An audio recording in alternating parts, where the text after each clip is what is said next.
मार्गस्य नेतारं वितारं कर्म भोगताम् व्यातारं विश्वतत्त्वानां वन्दे सद्गुणालयम्।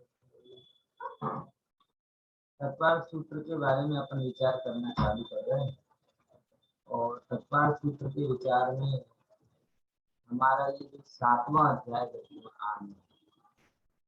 और 7वें अध्याय में भी मुख्य रूप से जो 5 गतों संबंधी 5 भावनाएं हैं, हमने क्रमशः उन पर एक एक करके चर्चा की और इसमें अंतिम जो विचारधारा थी वो ये थी कि अगर कोई व्यक्ति को परिग्रह छोड़ना है, क्या करना है? अगर किसी व्यक्ति को परिग्रह छोड़ना है तो उसको 2 चीजों में सुधार करना पड़ेगा। सबसे पहले मनोज्ञ के प्रति गमन और अमनोज्ञ से दूरी, क्योंकि जब आप मनोज्ञ मनोवांछित पदार्थों को आपके पीछे दौड़ोगे तो मनवांछित पदार्थों के लिए आपको धन और वैभव की जरूरत होगी ही हो। जब आप अनगमती वस्तुओं को दूर करने का लक्ष्य रखोगे तो उसको दाखला तरीके आपको ये घर बुरा लगा तो आप वो घर को बुरा लगने के लिए दूसरा घर लोगे, तो दूसरे घर में क्या होगा? दूसरे घर को जाने के लिए आपको फिर से परिग्रह से इकट्ठा करना पड़ेगा। यानी जब तक आपके, जिसे मैंने लास्ट क्लास में एक सुंदर शब्द से कहा था कि ड्राइविंग सीट पर मन बैठा रहेगा तब तक आपको साधनों की जरूरत पड़ेगी और पड़ेगी। और जैसे ही आपकी ड्राइविंग सीट पर ज्ञान आ जाएगा तो ज्ञान में विवेक होता है, मन में आकर्षण होता है।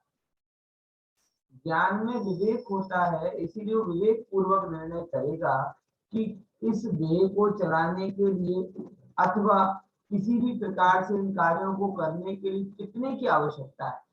तो विवेक पूर्वक जो ज्ञान करता है तो लिमिट बन जाती है और अविवेक पूर्वक मन करता है तो लिमिटलेस हो जाता है।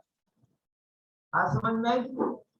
ज्ञान विवेक पूर्वक काम करता है, इसलिए उसकी अपर लिमिट और लोअर लिमिट हो सकती है। मैंने आपको कल भी कहा था कि अल्प आय वाला आदमी भी हो लेकिन अगर वह ज्ञानवान है, जिसकी आय बहुत कम है लेकिन अगर वो ज्ञानवान है तो वो संतुष्ट हो सकता है। लेकिन बहुत आय वाला व्यक्ति भी हो लेकिन वो मनमौजी है, क्या है? मनमौजी है, तो उसके लिए कभी धन पूरा नहीं होने वाला, उसके लिए धन हमेशा कम ही रहेगा। धन के बारे में इसलिए आचार्यों ने बहुत विचार किया है क्योंकि हम जैसे वणिकों के लिए धन को आचार्य भगवान 11वां प्राण कहते हैं। कौन सा प्राण कहते हैं? 11वां प्राण। 11वां प्राण समझ गए ना? सामान्यतः जीव तो 10 प्राणों से जीता है, जीता कि नहीं जीता है? 5 इंद्रिय, 3 बल, आयु और श्वासोच्छ्वास। लेकिन आचार्य कहते हैं बनिया है ना, बनिया, इस बनिए का धन 11वां प्राण, यानी 10 प्राण में बिगाड़ खाए तो हो जाए तो भी चल जाता है, लेकिन 11वां प्राण यानी धन में अगर कुछ बिगाड़ होता है तो उसे अंदर से स्वीकार नहीं होता। इसीलिए आचार्यों ने व्यंग में इस बनिए के धन को बनिए का 11वां प्राण का, समझ में आया कि नहीं आया है? इसीलिए इस चीज को थोड़ा गंभीरता से विचारते हुए चले। और नित्य भावना भाई कि भाई मैं अगर सुखी हूं तो अपने ज्ञान वैभव से सुखी होऊंगा, अगर मैं तृप्त होऊंगा तो अपने ज्ञान वैभव से तृप्त होऊंगा। इच्छाओं के व्यामोह से मैं आज तक सुखी हुआ नहीं, होता नहीं और हो सकूंगा भी। इसीलिए मनोज्ञ और अमनोज्ञ का चक्कर छोड़कर ये पदार्थ, जो भी सरल पदार्थ हैं, उनका मात्र ज्ञाता रहना है। इस पॉइंट ऑफ व्यू से हमें जीवन की डिजाइनिंग करनी चाहिए। और कल इसके लिए मैंने आपको एक दूसरा उपाय बताया था जो थोड़ा कठिन है। याद है किसी को? कौन सा उपाय बताया था? कौन सा प्रैक्टिकल करने को बोला था मैंने, खुशी बहन? बताइए। जिसके साथ नहीं पसंद हो उसके साथ रहने का वेरी गुड। अभ्यास करना। हमारा क्या होता है, मनोज्ञ के प्रति गमन का भाव होता है और अमनोज्ञ से हटने का भाव होता है। होना क्या चाहिए कि एक्चुअल में अभ्यास के रूप में तो आपको एक बार अमनोज्ञ के प्रति जाना भी चाहिए। क्या करना चाहिए कि एक बार मनोज्ञ निकल जाए, मनोज्ञ निकल जाए, उसके प्रति अमनोज्ञ के साथ में रहो और मनोज्ञ को भी छोड़ने का मन आपको। इससे कौन पुष्ट होगा? इससे आपके अंदर का साधक भाव पुष्ट होगा, जो बहुत जरूरी। चलिए अपन अगला सूत्र लेते हैं। सूत्र नंबर यहाँ पे आता है 9वें नंबर का सूत्र है। क्या कहते हैं सूत्र में? दो सूत्र एक्चुअल में एक साथ में। हिंसा दिस्वाहा, बोलिए। हिंसा दिस्विहा। सूत्र चला जाएगा तो कहां से देखोगे? हाँ फिर से, हिंसा दिस्वाहा, बोलो। हिंसा स्वाहा मुद्रा पाया, मुद्रा पाया वद्य दर्शनम। वद्य दर्शनम। हाँ, हिंसा दिस्वाहा मुद्रा पाया वद्य दर्शनम। हिंसादि स्वाहा मुद्रा पाया वद्य दर्शनम। बहुत क्या कहते हैं यहाँ पर? हिंसादि 5 दोषों में, हिंसादि 5 दोषों में ये जो है ना, हिंसादि मतलब कौन कौन से? हिंसा, झूठ, चोरी, कुशील और परिग्रह, ये 5 पाप। अब ये 5 के 5 दोष के प्रति कौन सी भावना भानी चाहिए?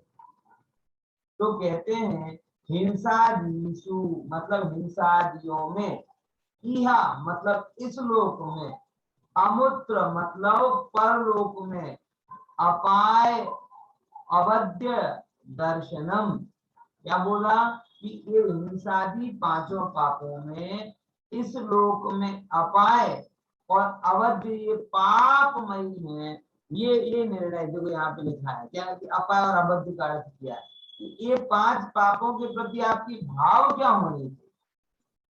अच्छा, मैं अभी जो आपको क्लास ले रहा हूँ, बार बार मेरे एयरफोन में बैटरी लो का मैसेज आ रहा है, आपको भी सुनाई दे रहा है लेकिन मुझे ही सुनाई दे रहा है? अच्छा, आपको नहीं सुनाई दे रहा ना, तो चलने दो। अकेले मेरे कान में मच्छर भिनभिना है तो ज्यादा समस्या नहीं है, आपके कान में भी आने लगे तो दिक्कत है। ठीक है ना? जब तक चल रही है तो चलने दो, नहीं तो फिर अपन उसके बिना भी चला लेंगे। ओके, हाँ। तो बात क्या कह रहा हूं कि 5 पापों में कौन सी भावना भानी चाहिए? बोले 5 पापों में ये अपाय है। ये जो 5 पाप हैं वो 5 पाप अपाय हैं। किसके अपाय हैं? उपाय और अपाय, ये 2 शब्द हैं।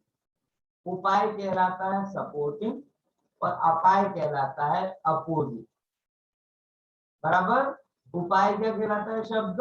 सपोर्टिंग कॉज, और अपाय कहलाता है अपोजिंग कॉज।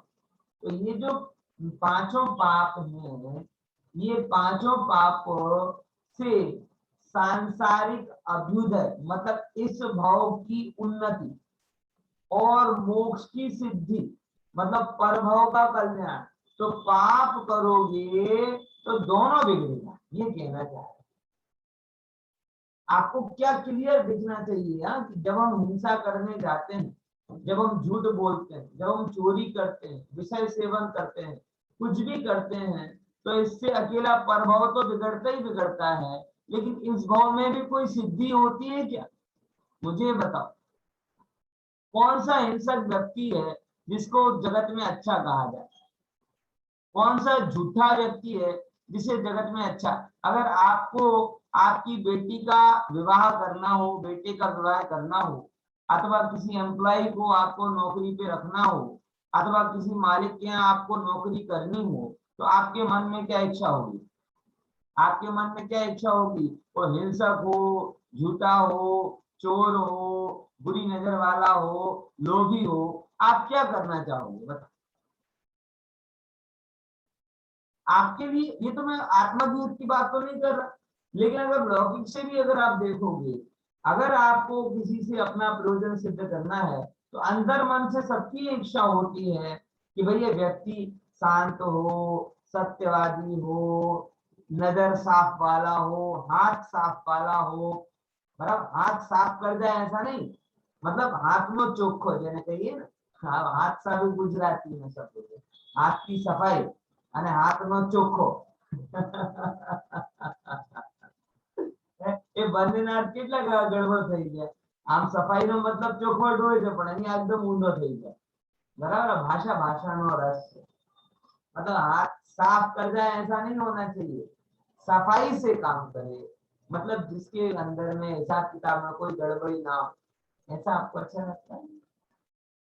तो आचार्य कह रहे हैं कि देखो अगर आप पापों में पड़ोगे तो पर भाव तो बिगड़ेगा ही बिगड़ेगा, लेकिन ये भाव भी सुधरेगा नहीं।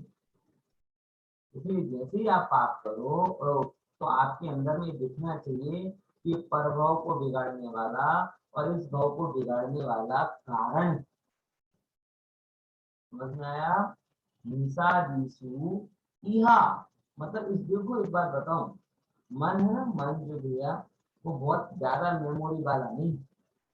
वो आप प्रभाव में दुख देगा, प्रभाव में दुख देगा, हर चीज में ये उसको अगर कमांड दोगे ना और ये मानोगे कि इस भाव में तो सुख दे रहा है, इस भाव में तो सुख दे रहा है, तो आप उन चीजों को छोड़ नहीं पाओगे। ये नगद वाला मामला है मन के साथ, समझ में आया? शक्कर खाने से शुगर बढ़ती है, पता होने पर भी कितने कम लोग शक्कर छोड़ पाते। सिगरेट पीने से कैंसर होता है ऐसा उस पे भी लिखा है, लेकिन मन को तो वर्तमान में दिखाई देता है, मजा आ रहा है तो पीते रहे। मतलब आप समझ रहे हो मन का सिस्टम क्या है? मतलब इससे बड़ी मूर्खता क्या होगी कि सिगरेट के पैक पर 80% कलर्ड में कैंसर की फोटो छपी हुई रहती, तो भी व्यक्ति मांग मांग कर पीते। मेरा एक मित्र था, बोले वो तंबाकू कंपनी में जॉब करता था, फिर पुस्तक की कंपनी में जॉब करने गया। बोले मुझे तो सिस्टम ही समझ में नहीं आता। बोले क्यों? ये आईटीसी में जॉब करता था, इंडियन टोबैको कंपनी में, तो हमें ऑर्डर रोकना पड़ता था क्योंकि अभी माल नहीं आएगा, बाद में जाएगा। तो लोग गिड़गिड़ा दे, थोड़ा सा पहुंचा दो यार, थोड़ा सा पहुंचा दो। और अभी मैं पुस्तक कंपनी में आया हूँ तो मैंने सामने से फोन कर करके ना, कितनी पहुंचा दे, कितनी पहुंचा दे। बोले अभी जो पड़ा है वो तो बिका नहीं, नया कंडक्टर। ये ना उसने एक्सपीरियंस शेयर किया। मतलब संसार की वास्तविकता बताई, संसार की वास्तविकता उसने बताई कि जिस पर बिगाड़ हो रहा है लेकिन वर्तमान में उसे मजा दिखाई दे रहा है, वो चीज को वो छोड़ता नहीं है, पीता जाता है। हाँ अब ये बंद हो गया है, अब आपकी आवाज देख लेना, ये बहुत जैसे चिल्ला रहा था। उसकी आयु पूरी हो गई। समझे कि नहीं समझे? आ रही है ना आवाज? तो बराबर आ रही है ना? ओके। लेकिन अब आप लोग जोर से बोलना, मुझे नहीं आ रही आपकी आवाज। तो वो अपना अनुभव यही शेयर करते हुए कह रहा था कि पहले बड़ी तकलीफ थी, पहले बड़ा अच्छा था कि सामने से ऑर्डर मिल जाते थे, अब ऑर्डर देने पड़ते। मैंने ये संसार की वास्तविकता है, क्योंकि अधिकतर संसार मन के व्यामोह में चल रहा है और मन की लीला ही ऐसी है। भविष्य को वो ज्यादा नहीं जानता, वर्तमान भी ज्यादा वो रहता है। कोई चीज अगर वर्तमान में आनंददायक लग रही है, भविष्य में दुखदायी भी होगी ना, तो उसे छोड़ेगा नहीं। और कोई चीज भविष्य में सुखदायी होगी लेकिन वर्तमान में दुखदायी लग रही है ना, तो उसे वो पकड़ता नहीं। बहुत कम लोग होते हैं जो मन के इस व्यामोह से निकल पाते। यही बात हमें यहाँ पर पापों में समझनी है। हम पाप को बच्चों को क्या समझाते हैं शुरू से? देखो गहरी बात कह रहा हूँ, हम बच्चों को इतना तो समझाते हैं कि तू देख रात को खाएगा तो नरक में जाएगा, तू झूठ बोलेगा तो नरक में जाएगा, पशु बनेगा। बच्चा भी सुन लेगा, लेकिन हम उसको वर्तमान के साथ में लिंक नहीं करते, इसीलिए छोड़ता नहीं। आप कभी भी जब बच्चों को सिखाओ या खुद समझो, तब भविष्य का फल ज्यादा मत दिखाओ, क्योंकि वो तन्मयता नहीं कर पाता। आप उसे वर्तमान में दिखाओ कि देख हिंसा करने के ये दुष्परिणाम होते हैं, झूठ बोलने के ये दुष्परिणाम होते हैं। कोई अगर आज उसकी बात को नहीं माने तो उसको ये बताओ कि देख तुमने उसके पहले झूठ बोला था ना, तो उसके ऊपर अब वो तुम्हारे ऊपर भरोसा नहीं करता। अब भरोसा नहीं करता तो तुम्हारी बात को नहीं मान रहा, गलती उसकी नहीं है तुम्हारी है। वर्तमान के साथ कनेक्ट करो। कभी कभी चोर वोर की बातें आती तो बताओ देख चोरी की तो उसको ये तकलीफ हुई, पूरे उसी लाठी की बात आए, कोई कोई गुणवान व्यक्ति हो, कन्या हो बराबर अथवा लड़का हो, अपने क्षणिक इमोशंस के चक्कर में गलत पात्र के साथ भाग जाए गलत काम कर जाए, तो उसको बताओ कि देखो ये पूरी जिंदगी मात्र एक गलती के कारण पूरे घर से दूर हो गया, समाज से दूर हो गया, पैसे से दूर हो गया ना कर, इससे उसको लिंक करो। हर जगह नरक नरक को मत लाओ, नरक का डर ज्यादा लंबा नहीं चलता। बात आप बच्चों को 5वीं तक डराते हो नरक जाएगा नरक जाएगा नरक जाएगा नरक जाएगा। 6th क्लास में थोड़ा समझदार होता है, टीनेज आती विद्रोही प्रकृति का होता है, नरक जाएंगे तब जाएंगे ना, मुझको नहीं आ रहा तब मजा करो सीधा ત્યારે દઈશું ત્યારે ફોડી લઈશ એમ જોઈ લઈશ કોને જોયું હે। એક તો મને એમ કે છોકરો કેવું શું કે બહુ સરસ તર્ક કરે कि जो नरक જે જાય છે જે કહે છે જતો નથી અને જે જાય છે કહેતો નથી, તો પછી ક્યાંથી નરક આવ્યો? ખબર પડી એ શું તર્ક કરે? એટલે આ છોકરા આજના છોકરા છે ને बहुत स्मार्ट, बहुत होशियार, एकदम उससे तर्क किया। हालांकि फिर मैंने उसका समाधान किया, पूरा आधा पौन घंटे तक उसने एक्सरसाइज किया है, लेकिन उसने बड़ा सुंदर तर्क किया कि देखो जो गया है वो कहता नहीं है और जो कह रहा है वो गया नहीं है, तो नरक आया कहां से? है समझे कि नहीं समझे? बहुत सारे तर्क। अब मुझे मालूम बहुत सारे लोग इस बात में पंडित जी आपने क्या समझाया, पंडित जी क्या समझाया बोलो, मैं नहीं करता हूँ, बहुत लंबा टाइम है, वो आधा घंटा लग जाएगा उसको समझाने के। बराबर आपको जो शॉर्ट में बता दे, क्या बोले खुशी में शॉर्ट में बता दो है, शॉर्ट नहीं होता ना। देखो सबसे सरल सी बात इसमें एक हेतु का खंडन दूसरे हेतु से किया जाता है, एक हेतु का खंडन दूसरे हेतु से किया जाता है। उसको अपन कह सकते हैं कि भाई सूर्य पे कोई गया है क्या, कि सूर्य से कोई आया है क्या, तो भी आप सूर्य के बारे में जानते कि नहीं जानते? बोलो कैसे जानते सूरज के बारे में? कोई आधार से जानते ना भैया, कोई जिन्हें बात कही, कोई शास्त्र के आधार पर, कोई थ्योरी के आधार पर, तो क्या हर चीज प्रत्यक्ष से देखी जानी जाती है? परोक्ष से कुछ नहीं होता। तो जैसे सूरज, चांद की बात नहीं कह रहा क्योंकि चांद पे तो बोल देगा हमारा आर्मस्ट्रांग गया, इसलिए चांद को बीच में नहीं लाया, मैं किसको लाया? मैं चंदा मामू को नहीं लाया, सूरज चाचू को लेकर आया, सूरज दादा को। तो मतलब कहने का ओवरऑल मतलब ये है कि हर चीज प्रत्यक्ष से नहीं समझी जाती, कुछ परोक्ष भी समझी जाती है। जैसे हम सूरज को नहीं प्रत्यक्ष देखा तो भी सूरज के बारे में जानते कि नहीं जानते, ऐसे ही नरक के बारे में किसी ने प्रत्यक्ष नहीं देखा, अभी हमें इतना मान के चलते हैं, लेकिन जैसे सूरज का ज्ञान परोक्ष साधनों से किया, थ्योरी से किया, विद्वानों की बातों से किया, कुछ अनुभव से किया, वैसे ही स्वर्ग नरक की बात भी हम समझ सकते। पॉइंट समझ में है कि नहीं है? तो कुल मिला के ये बड़ी बाहियात और बचकानी बात है कि देखा जाना सुना हो उसे ही सही मानना, और जो देखा जाना सुना ना हो उसे सही नहीं मानना, ये बहुत बचकानी बात है। ये कोई लॉजिकल बात नहीं है, क्योंकि जगत में ऐसा बहुत कुछ है जो हम देख जान नहीं पाते, तो भी वो एग्जिस्ट करता है। सबसे बड़ी बात विज्ञान से ही आप पूछो, ब्लैक होल आपने देखा जाना है क्या? कुछ नहीं जानता, लेकिन तो भी वैज्ञानिक इस बात पे मान रहा है कि 75% ब्रह्मांड का ब्लैक मैटर है, जिसके बारे में देखा जाना नहीं। कितनी थियरी है उसके बारे में? बिग बैंग थियरी को पूरी स्कूल्स में पढ़ रहे हैं। कौन बिग बैंग के टाइम पे कौन एग्जिस्ट करता था? बिग बैंग थियरी तो पता होगी ना आपको, है? नहीं तो मैं 6th क्लास की साइंस पढ़ाने के मूड में नहीं हूँ,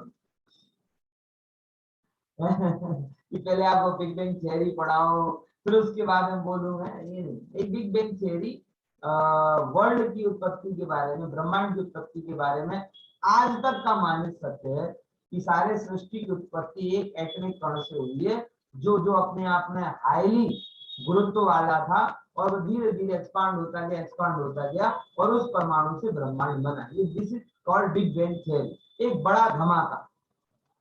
बिग बैंग मतलब एक बड़ा धमाका। तो मैं उन बच्चों से मैंने यही बताया, 7th 8th का बच्चा था, मैंने जब बिग बैंग हुआ था तब आप वहां पे थे क्या?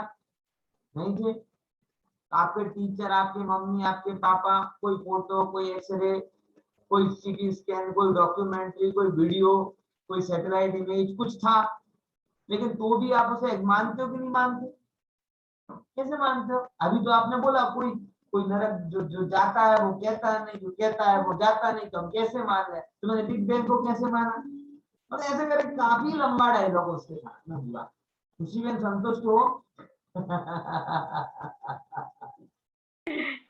आप कह रहे हो तो मान लेते हैं, ऐसा नहीं। लेकिन एक अप्रोच की बात, तो मैंने एक अप्रोच आपके सामने रखी कि कभी भी बच्चों को सिखाना समझाना हो तो हमेशा फ्यूचरिस्टिक अप्रोच से मत बताओ, क्योंकि बच्चे बहुत लॉजिकल होते हैं। वो आप उनको अगले भाव के दुख दे देकर बताओगे तो वो 2-3 बार सुनेगा, फिर के जाने दो ना, हर जगह तो तुम नरक पहुंचाते, पानी पी लिया तो नरक गए, रात को खा लिया तो नरक गए, किसी से झूठ बोल दिया तो, अब नरक जाने एक बार कहा किया तो नरक चले गए, 2 बार किया तो नरक, अब नरक जाने ही है तो फिर क्या विचार है ना? तो बार बार नरक से मत बताओ। इसका ये मतलब नहीं कि नरक नहीं, लेकिन उसके इस भाव के दुष्परिणाम बता। समझे कि नहीं समझे क्या बोला? मैं मेरे बचपन को जानता हूँ, मैं बचपन से मैं थोड़ा तार्किक था, और जब बात बात में नरक मुझे पहुंचाते थे ना मेरे मम्मी पापा, तो मैं कही अपना धर्म तो पाप लाख से आ धर्म चाहिए। तू धसे पाप लाख से आ करो, पाप लाख से पहले करो, पाप लाख से बीजो करो, पाप लागे पाप लाख वाला जितनु लाख है। समझे कि पाप लाख से का प्रेशर मत करो, कन्विंस करो।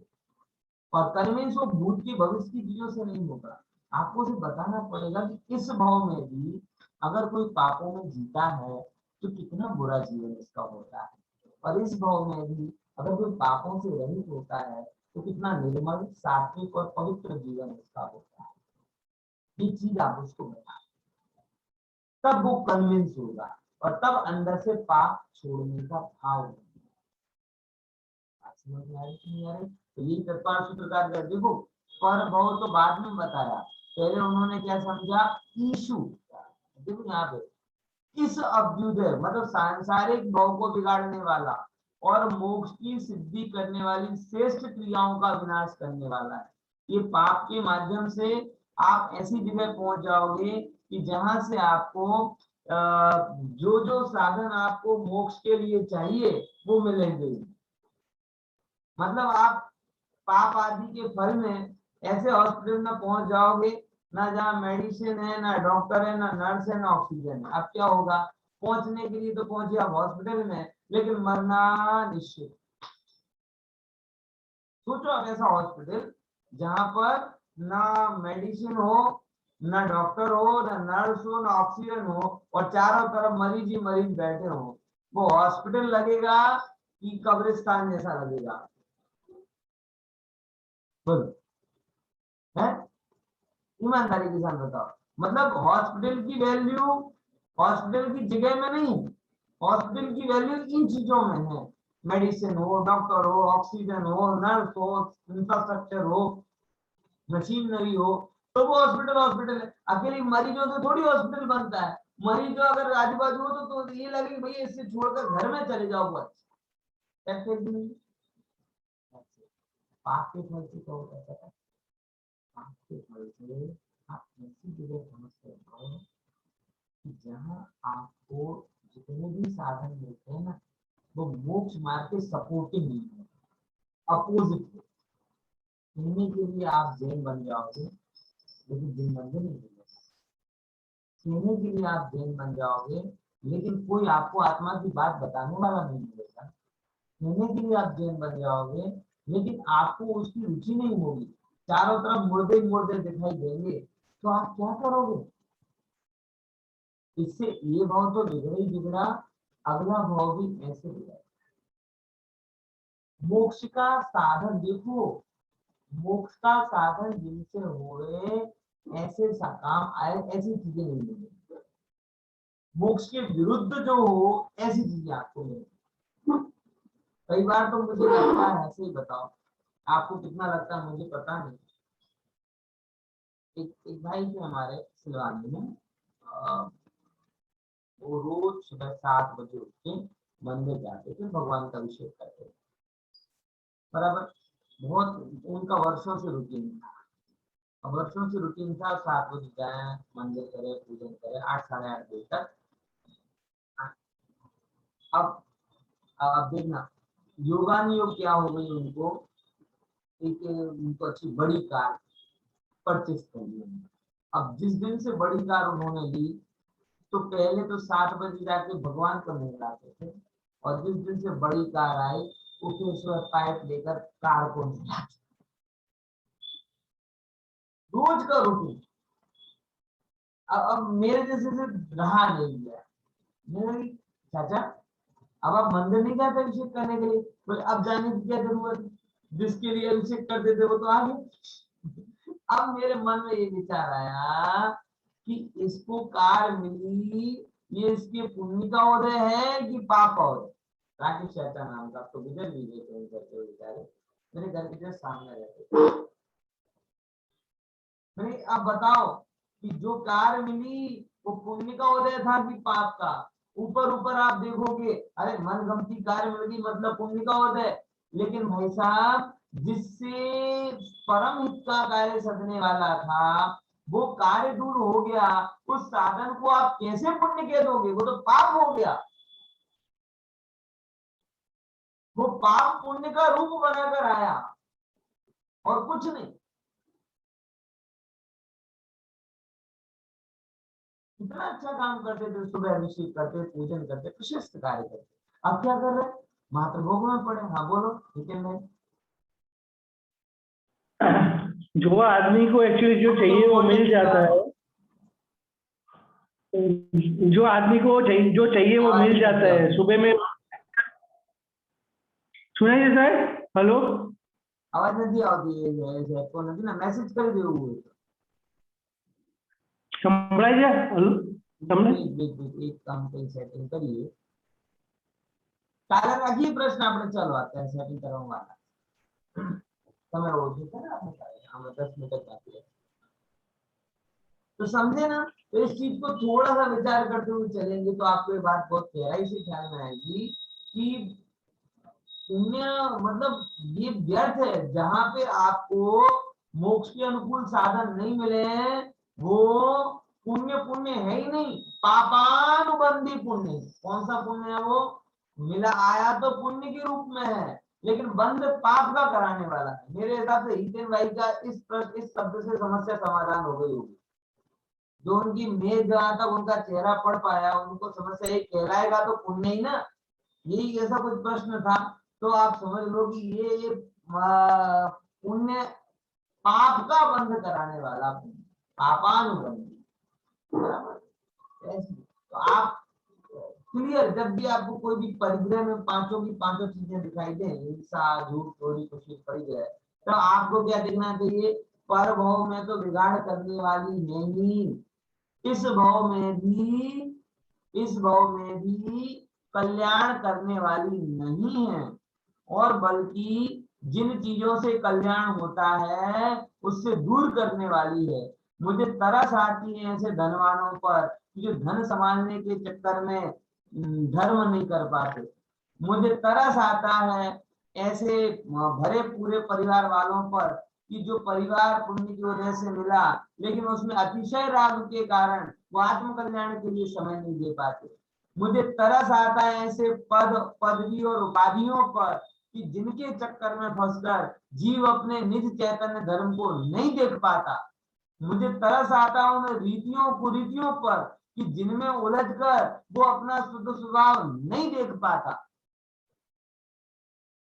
हर वो चीज जो आपको आपसे दूर करे अधर्म, और हर वो चीज जो आपको आपके नजदीक लेकर आए वो धर्म है। सीधी सीधी सी गणित इतनी सी, बराबर। तो समझ में आया ना। तो हिंसा जीसु मतलब पांचों के पांचों पापों में ऐहिक और पारलौकिक अपाय मतलब दोनों रूपों में बिगाड़ करने वाला, इस लोक का भी बिगाड़ करने वाला और परलोक का भी बिगाड़ करने वाला। अवध्य मतलब देखो, अवध्य मतलब क्या कहते हैं, पाप का पर्यायवाची होता है, बुरा करने वाला। दोनों में बुरा करने, और ऐसा आपको दिखना चाहिए, ऐसा आपको दिखना चाहिए। आप सोचो, जैसे आपको गरीबी है ना, गरीबी, पॉवर्टी, भूखमरी है ना, भूखमरी, गरीबी, बीमारी, ये आपको विचार करना पड़ता है। ये दुखमय मानो, इनको दुखमय मानो, अरे भाई गरीबी दुखमय है ऐसा मानो, ऐसा मानो, भूखमरी दुखमय है ऐसा मानो, ऐसा मानो, बीमारी दुखमय है ऐसा मान, आपको मानना पड़ता है क्या? ईमानदारी से बताओ, किसको ऐसा मनवाना पड़ेगा कि भाई तू भूखमरी को, गरीबी को और बीमारी को, झगड़े को दुखमय मान मान मान? क्या होगा जब हम कहेंगे मानने वाली क्या बात है, जो अनुभव में आ रही है उसे मानने की क्या जरूरत? सीधी सी गणित है ना। लेकिन पापों में ऐसा हो रहा है, हम बार बार कहते रहे हिंसा में दुख मानो, झूठ में दुख मानो, चोरी कुशी विषय सेवन परिग्रह आदि में क्या मानो, दुख मानो। मानना क्यों पड़ रहा है? क्योंकि हमें दिख नहीं रहा, दिख नहीं रहा तो मान रहे, दिखने लगेगा तो मानने की जरूरत ही नहीं है, ज्ञान ही मानना हो जाएगा। क्या कहना चाह रहा हूँ, हम कच्चे हैं, हमें दिख नहीं रहा है और हम प्रिटेंड कर रहे हैं। आचार्य कह प्रिटेंड बाद में करना, पहले देखना चालू कर। प्रिटेंडिंग का नाम धर्म नहीं।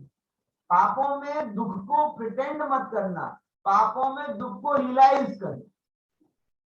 आत्मा में सुख को प्रिटेंड मत करना, आत्मा में सुख को रियलाइज करना।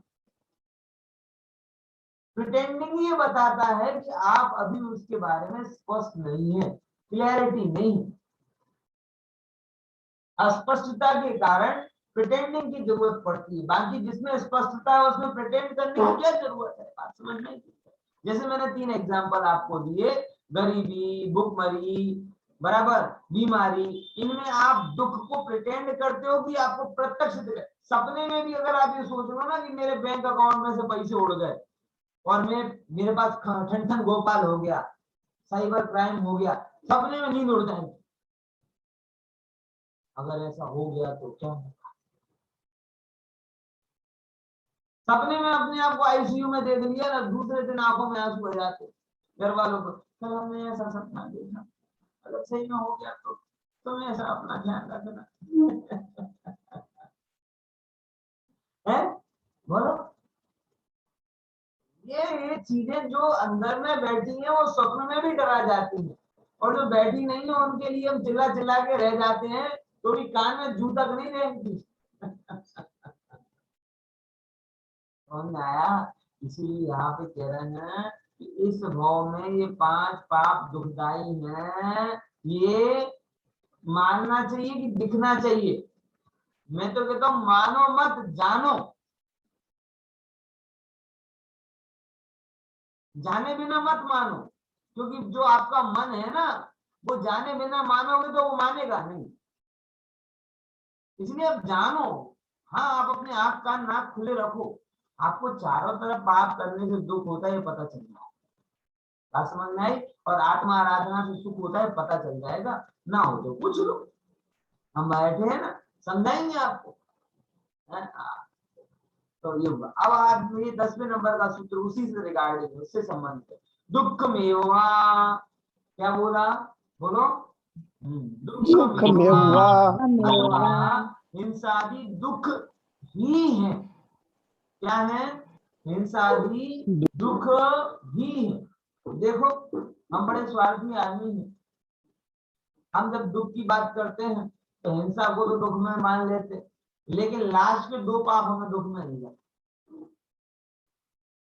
लास्ट के दो पाप, एक बार हिंसा को दुख में मान लिया, कोई दूसरा हमसे झूठ बोल के जाए, हम दूसरे से बोले तो चलता है, हमें मजबूरी थी पंडित जी, उसको जरूरत नहीं थी झूठ बोलने की, है ना? सही है? मतलब गजब, हम झूठ बोल रहे हैं तो हमारी मजबूरी, और सामने वाला झूठ बोल जाए तो उसकी हिम्मत कैसे हुई मेरे से झूठ बोलने की। एक बार मेरी ऐसी वाइफ ने ऐसे मेरे से बोला था, वो मेरे से झूठ बोल के गई, मैंने अच्छा बता तू कभी झूठ नहीं बोलती क्या? बोले नहीं नहीं, वो तो मेरी मजबूरी होती है। तो वैसे उसकी भी मजबूरी होती तो समझना भाई, अभी मत पूछना पंडित जी फिर शाम को खाना मिला था कि नहीं मिला था। है ख्याल में आया कि नहीं आया? क्योंकि इतना भीषण सर्जिकल स्ट्राइक के बाद में समस्या तो हो सकती है, लेकिन मैंने वो एक कैलकुलेटिव रिस्क ली। समझ आया कि नहीं? जीवन में आप कितना छल करेंगे अपने साथ में, है? मैं वही कह रहा हूँ कि आपने हिंसा बुरी लगी, लेकिन अगर हमने अपनी इच्छा पूर्ति के लिए हिंसा की वो तो हमारी जरूरत है। झूठ बुरा लगा, लेकिन अगर हमने बोला तो हमारी मजबूरी हो गई, सामने वाले ने बोला तो उसकी हिम्मत कैसे हुई। चोरी बुरी लगी, कब बुरी लगी? पकड़ी गए तब बुरी लगी, करते टाइम नहीं लगी। WT यात्रा विदाउट टिकट यात्रा कर ली, बस TC आया तब तक डर लगा, और टिकट नहीं लिया और यात्रा अच्छी हो गई तो पीठ थपथपा देंगे, अच्छा रहा वो उसने टिकट चेक किया नहीं, फालतू में पैसे लग गए। है कब बुरी लगती चोरी है, और ये तीन तो फिर भी कभी बुरे लग जाए, लेकिन लास्ट के दो पाप तो विषय सेवन और परिग्रह। ईमानदारी से मैं कहता हूं, आप सब कहो मत, लेकिन विचार करो, हम में से कितने लोगों को ये पाप बुरे लगे? हमने परिभाषा में पढ़ा है, दुख का कारण बुरा कार्य ही पाप है। बालबोध में पढ़ा ना इतल में, पाप की परिभाषा बालबोध में पढ़ी, क्या पढ़ी? कि जो दुख का कारण है ऐसा बुरा कार्य पाप है। लेकिन आज तक हमें तीन तो दुख के कारण लगे, दो तो दुख के कारण लगे नहीं, बल्कि दुख के कारण नहीं लगे वो तो ठीक, अंदर से देखा जाए तो सुख के कारण ही लगते। धन वैभव मिले, भोग सामग्री मिले, बाहर की गाड़ी बंगला मकान मिले, गुरुदेव के शब्दों में लाड़ी बाड़ी गाड़ी मिले तो किसको बुरा लगता है? ना मिले तो बुरा लगता है।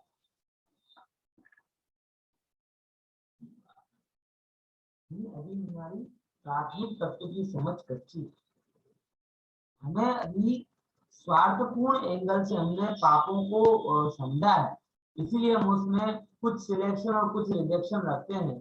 जब गहराई से आप पापों को समझेंगे तो आपके अंदर एक ही बात आएगी, ये पांचों के पांच पाप दुख मेव एव शब्द दुख जो छे એટલે એનું ફળ દુઃખમય છે, એ બીજા નંબરની વાત, પણ જ્યારે તમે કરો છો એ પણ દુઃખમય છે। ખબર પડી કે નહીં પડી? पांचों पापों નું फल दुख છે એવું નથી કીધું। देखो समझना, वो भविष्य लक्षी बात हुई कि यहाँ पाप कर लो बाद में नरक में जाओगे, पांचों पापों के फल से दुख मिलेगा, ये बात की बात है। अरे पांच पाप स्वयं ही दुखमय, अग्नि में हाथ रखोगे तो कल खोला पड़ेगा, ये अलग बात है, कल तो दुखेगा ही दुखेगा, लेकिन आज जो हाथ रखा है वो भी कोई शीतलता नहीं देगा, वो भी जलाएगा ही। जलाएगा कि पूछने जाना पड़ेगा कि हस्बैंड ने हाथ रखा तो वाइफ से पूछे, देख अभी हाथ रखा